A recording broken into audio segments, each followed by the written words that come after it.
खेळाडूंशी आपण संवाद साधणार आहोत. 3-3 म्हणजे त्यातले 2 स्वयंप्रकाशित तारे आणि 1 कर्तृत्ववान तारका यांच्यासारखी मंडळी जर इथे व्यासपीठावर असताना मला साहजिकच माझी ओळख करून द्यावी लागणार आहे. या तिघांनाही आपण ओळखतो. डबल महाराष्ट्र केसरी हर्षवर्धन सदगीर, ज्याच्या नेतृत्वाखाली भारतानं अंडर-19चा विश्वचषक जिंकला, तो आयुष म्हात्रे, आणि स्नेहा कोकणे. खऱ्या अर्थानं आजच्या जमान्याची जर बंडखोर नायिका क्रीडा क्षेत्राची जर कोण असेल तर ती आहे स्नेहा कोकणे पाटील.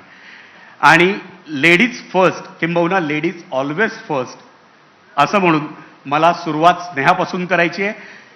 स्नेहा, तू या शरीर सौष्ठवातली देखील लेडीज फर्स्ट आहेस. म्हणजे भारतीय महिला जिनं प्रो कार्ड मिळवलं ती पहिली आहे. भारतश्री आशियाश्रीची 2 रौप्य पदकं, मिस युनिव्हर्सची 2 सुवर्ण पदकं आणि अशा अनेक कामगिरी तिने बजावली आणि तिच्या यशाची जी कमान आहे ती सातत्यानं ही चढती आहे. पण कदाचित तुझ्या या यशापेक्षा आम्हाला सगळ्यांना तुझ्या हिमतीची दाद द्यावी लागेल. याचं मुख्य कारण 2011 साली वयाच्या 22व्या वर्षी तुझं लग्न झालं. तोवर खेळाचा आणि तुझा तसा संबंध नव्हता आणि याचं मुख्य कारण ते म्हणजे तुझं पारंपरिक माहेरकडचं कुटुंब. म्हटलं तर आपण त्याला रूढीवादी म्हणू. म्हणजे एकेकाळी खो खोसाठी शर्ट आणि शॉर्ट घातली म्हणून तुला वडिलांचा आणि भावाचा ओरडा खावा लागला होता. पण तीच तू लग्नानंतर शरीर सौष्ठवासारख्या क्षेत्रात बिकिनी घालून व्यासपीठावर उतरलीस. तुझी ही हिंमत मला वाटतं आजच्या जमान्यातल्या प्रत्येक महिलेसाठी एक नवी वाट दाखवणारी आहे. ही तुझ्या हिंमत आली कुठून वयाच्या 22व्या वर्षी लग्न झाल्यानंतर, आणि तुझे पती सचिनला याचं श्रेय किती देशील? हिम्मत म्हणजे हाडामासाची पैलवान आहे मी. बापदाद्यापासून घरात पैलवानकी आहे.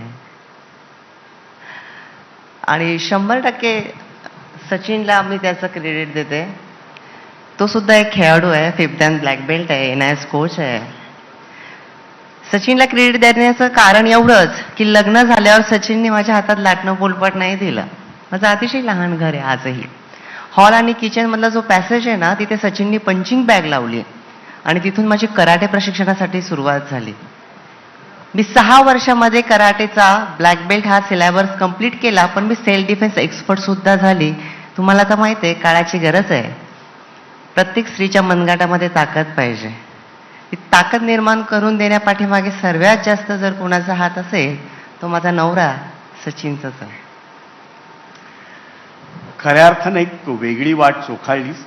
काय आहे नेमकं हे महिलांसाठीचं शरीर सौष्ठव क्षेत्र? कारण आम्ही सगळे जाणतो पुरुषांसाठी तर ते खूपदा आपल्याला अगदी गल्लीबोळात देखील स्पर्धा चाललेल्या दिसतात, पण महिलांसाठी हे क्षेत्र कसं आहे? पैलवानकी असू द्या किंवा बॉडी बिल्डिंग असू द्या, हे क्षेत्र म्हणजे फक्त पुरुषांची मक्तेदारी आहे. आणि त्यात माझा खेळ जर म्हटला तर हा बिकनीवर असतो 2 पीस.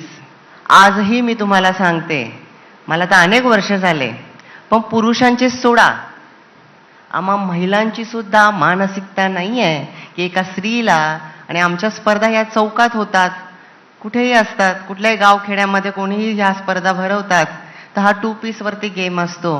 कोणाची मानसिकता नाही. आजही आपला समाज अनेक माझ्या पाठीमागे निंदा केल्या, टीका केल्या, तरी मी त्यांना सामोरे गेले आणि आजही जाते.